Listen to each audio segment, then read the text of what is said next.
Okay, let's start putting some of the bits and bobs back on. I've had some of these parts just laying around for 2 years in bags, and I'm really glad that I labeled the bags because there's a lot of little stuff here. Let me show you what I've got. So we're going to be putting on the valve covers on cylinder 1 and cylinder 2. Cylinder 1, closest to the flywheel side. Cylinder 1 has a longer stud that goes into here, and this is where the breather gets installed. You can tell, actually, let me get a light. If you look at this side of the block, there's a gap. When you install this, there's a channel that's milled out of the face of the block right here. You can see that gap between that hole and the block. If you look over here, there is no gap there. So they put the hole there, but they don't get used on both sides. So this side is where this passage here leads back down into the crankcase and allows it to breathe. There was an updated design to the breather. This one had the original, or the older style, so I bought this guy here, breather assembly. They don't sell, I don't think, this little umbrella piece anymore. So that little umbrella piece used to get pushed into this little hole here, and it was supposed to act like a check valve or a reed valve, but instead they've updated it and now gone with just a straight reed valve. So you have this assembly here, and there's the part number. And then you have a shaft seal there, and the part number for that is somewhere here. It's a Kohler 5203204S. It's this dude. And then there's an actual breather filter. It's like just a piece of... it just looks like a piece of... oh, what's that stuff called? You know what I mean. Yeah. Not a Brillo pad, but Scotch-Brite pad. Looks like a piece of Scotch-Brite pad. And then, in addition to that, I bought a new breather hose that attaches to this top cap.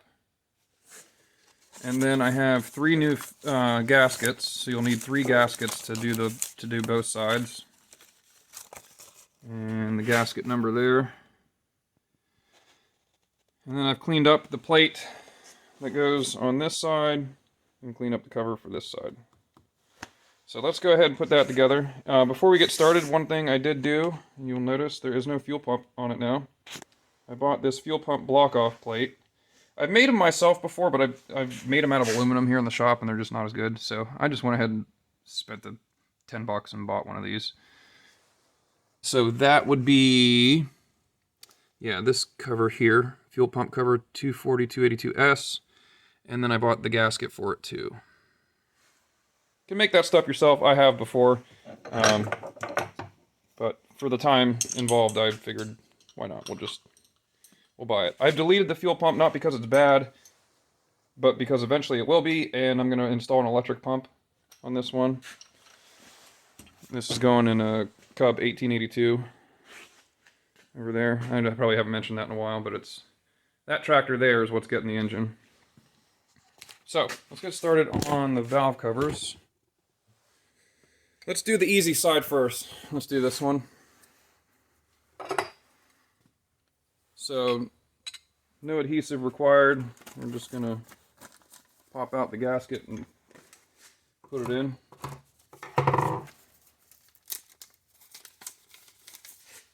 I've already cleaned up the mating surfaces here. I've done that for the intake too, once we get there. Pretty simple. Just goes on like that. I'm pretty sure this is just a symmetrical plate. So it just goes down on top there.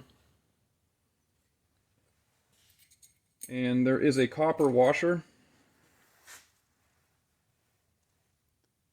that goes between the nut and that plate, and I'm going to replace it with a new one.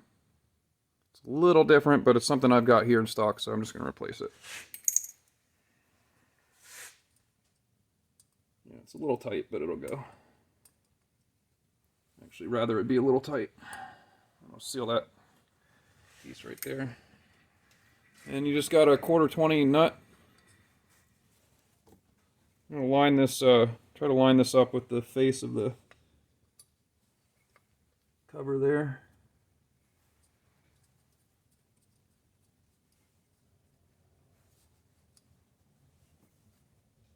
Yeah, it's pretty sloppy.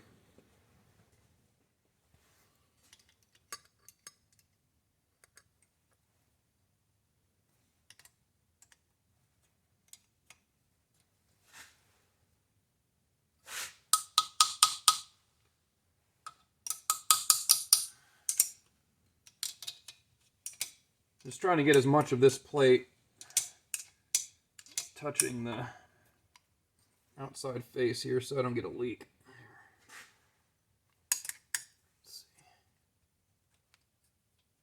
Yeah, it's not going anywhere. Well, that copper washer's doing its job, I think.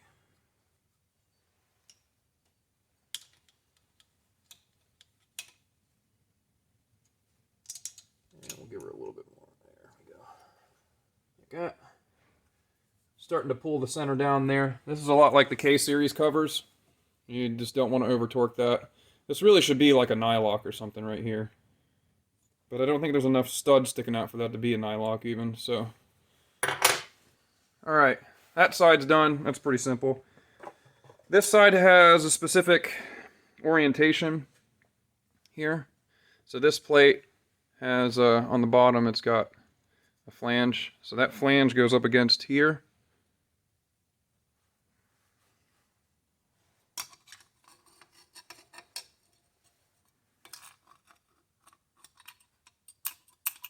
Careful you don't hurt the reed. Alright, so now you've got the reed valve on this side and the stud right here. And this seals the shaft around the reed right there. So this goes down like so. And then you get your breather filter right here. So what'll happen is the gases will go up through here. And it'll be pulsing. It's a crankcase breather, so it's supposed to breathe back and forth.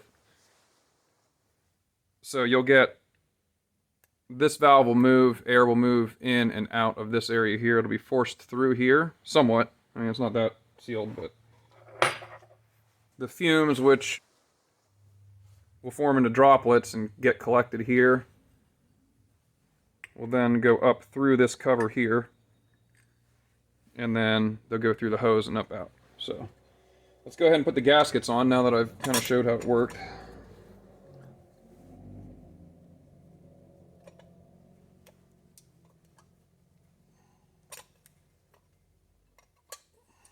Well, these things don't like to come off when you put them on. Silicone's no joke. Alright. And I'm doing this before I put the intake on, because as you can see, the intake comes right here, and then that tube comes across, so it's kind of hard to get to with the intake on there, so. Alright, we got those, we got 2 gaskets left. Got one there. Okay. I'll lay that down.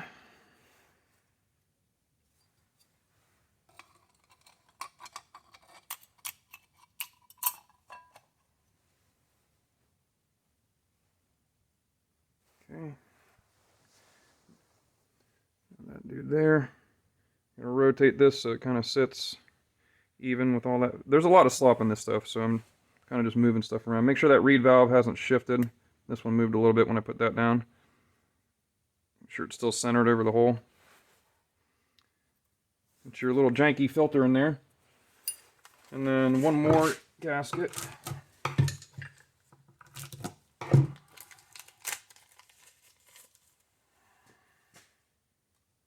There. And then this dude goes on there like that. And we're just going to try to line up all the gasket surfaces as much as we can. New rubber washer, or new copper washer, I mean.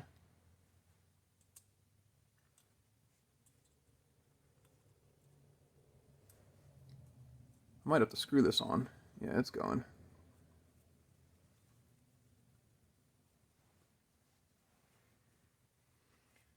Alright, last chance to line up gaskets before it all gets bolted down. That looks pretty good, I think. We can roll with that.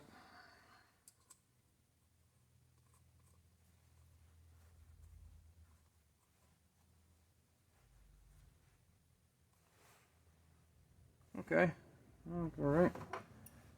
A couple wrenchies. There we go. Alright, so I can see copper washer doing its job. Everything looks alright there. This breather tube goes in here up to the intake.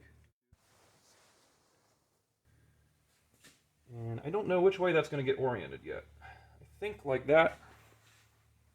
Something like that. But I don't know for sure. Alright, so that's pretty much it with the valve covers. There's not a lot to them. This one's a little more complicated.